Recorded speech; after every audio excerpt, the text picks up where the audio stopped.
Hey everybody, welcome to a Wedding Wednesday tutorial. Today I'm going to show you how to make glittered table numbers.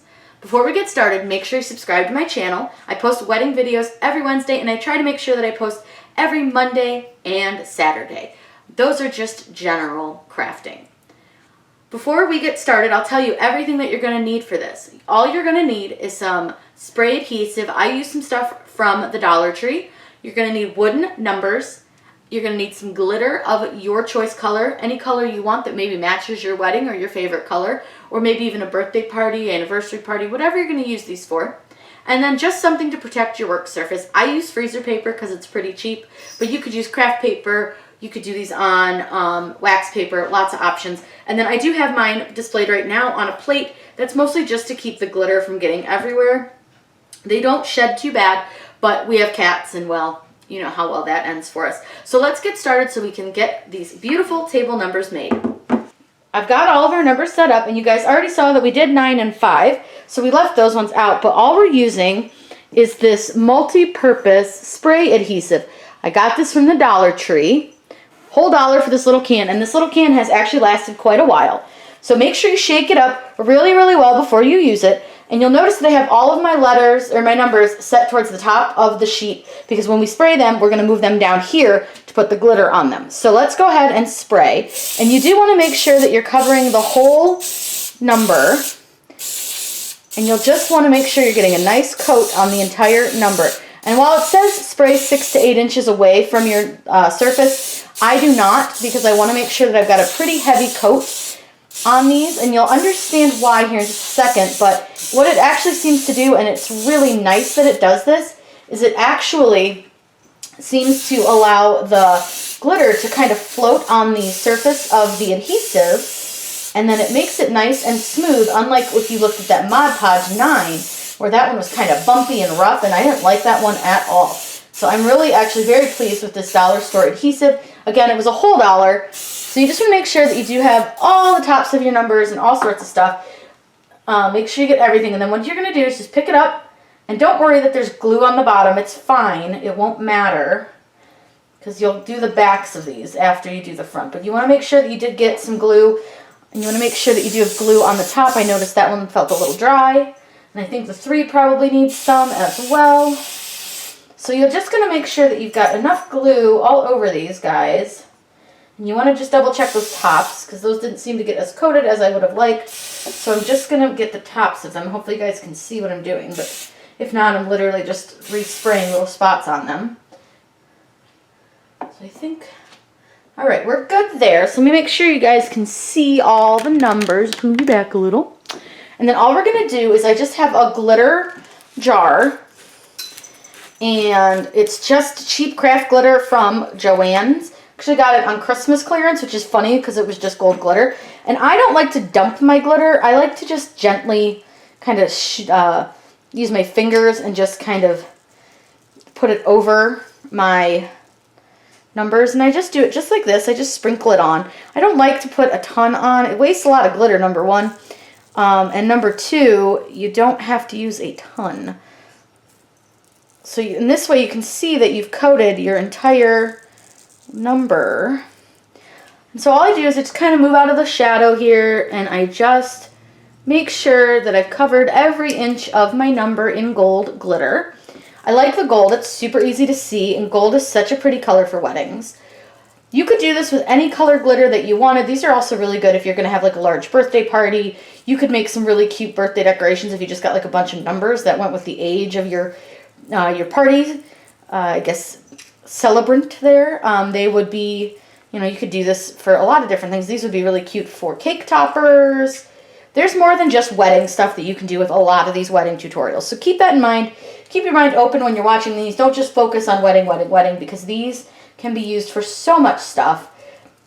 I actually just saw my girlfriend the other day and we discussed that we were going to do these for her daughter's unicorn birthday. She's turning 9. So we're going to use rainbow glitter. And we're just going to glitter a bunch of number 9s, and we're going to use them all over her table centerpieces, which would be cool because she's got a really big family, so they have a nice big party. So it's a lot of fun to get to decorate for a kid's party too. But these are fantastic for all sorts of things.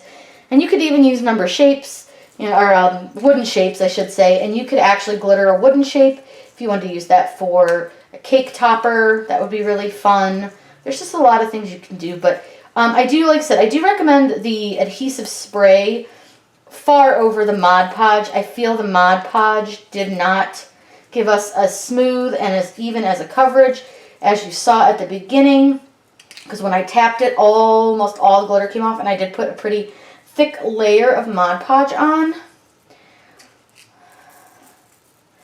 And I wish I could get a good view of this, but it's just going to be impossible. But when the glitter hits the adhesive spray, because it's so liquidy, which is really nice, it actually spreads itself really nice and smooth. So as you put like a clump on, it kind of spreads out, and then it gets nice and smooth and flat, which is really, really nice and makes it look so professional, which is really great. And this is such a cheap DIY. You can get a big jar of glitter. I think even on, not on clearance, this is only $3.99. And I'm hardly using any to do this. And you could really take any of this extra glitter that you have on your table here, and you could very, very easily use it again and put it back in the jar and save it, or use it for the backs of them. So we'll get this last 8 done here, and then what we'll do is we're going to let this dry. I usually let it dry about 15 minutes just to make sure that it's good and dry, especially since we put so much glitter and so much spray on them. And you can always come back and touch it up if you need to, but I have not found that I've needed to. This 8 might need a little touch up just because I don't feel like I got enough spray on the top. But I will say I've used the spray several times. I probably would need more spray to do the backs of these, but I just want to give you guys an idea on how to do these. So make sure you put your lid back on your glitter, and like I said, we're going to let this dry for a little while, and then we'll come back. I've let them dry about 15 minutes, and so all we're going to do is just pick them up off of the table, off your, and this is freezer paper, just in case I didn't say that earlier, but I always want to make sure. Like I said, don't worry about the back, because we would spray the back normally, but right now I'm just going to show you guys a quick way to do this. Tap off the loose glitter, and then you'll see, and hopefully you guys can see, let me get around the camera here so I can make sure you see. Look at how pretty that came out. And it's so glittery. It's coated so nicely. So then all I do is I just move these off to a separate paper that is nice and clean. And I'll store these in a Ziploc bag just to keep the glitter, any of it that decides it wants to get loose, from going. Now the 8, like I told you, I might have needed to fix it. So I've got a little spot I do need to fix on the 8. But that's no big deal. That'll take just 2 seconds, and we can do that when we spray the back. We can always go back and coat some spots. So there's the 6. I think these came out so pretty, you guys. I love them. I can't wait to do these for all sorts of things. So like I said, always make sure you tap off that extra glitter. I do that, one, because I want to make sure that I've got a good coating, and I also do it because you don't want to waste the glitter. So we can always reuse the glitter. So let's go ahead and tap off the 3.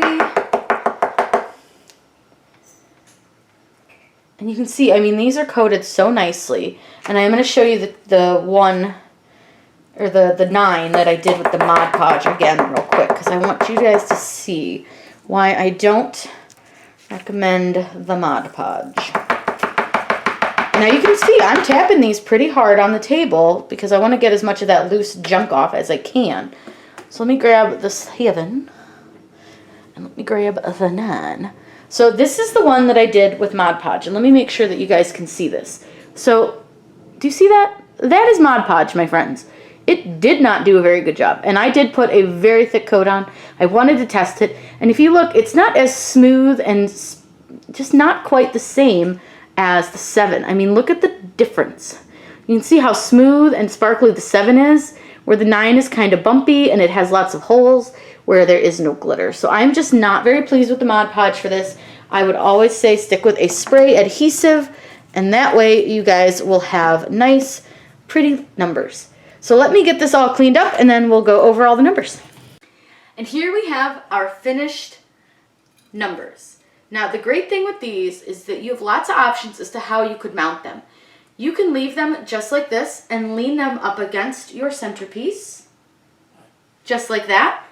I have dowel rods that you can glue them to, so that's an option as well. And this is just a 98-cent dowel rod that I cut down from Home Depot. You could actually also paint those gold if you wanted them to match, or any other color. And you can put them in a vase just like this, which I got from the Dollar Tree, and maybe put a nice little spray of flowers around it, or candles, or whatever you're doing for your theme. You can also take them and you can get those little wood rounds and you can glue them to your wood round. I chose not to glue these to anything because I'm not sure how we're going to use them in my girlfriend's wedding. So we are definitely going to use some different options, and once we figure out what we'll do, I'll for sure post a photo of them over on my Instagram. So make sure you check that. The link is down below. These are awesome. Again, to do these, all you needed was some adhesive spray from the Dollar Tree, some wooden numbers, glitter of your color choice, and that's all you really need. You can use some freezer paper or wax paper to protect your surface, and then you just spray and glitter. I hope you guys had a really fun time learning how to make glittered table numbers for your wedding. I love doing these Wedding Wednesday videos for you, so if there's anything that you guys are looking for, please let me know in the comments down below because I'm always happy to make tutorials to help you guys with your DIY weddings. I hope you guys have a wonderful day and happy crafting.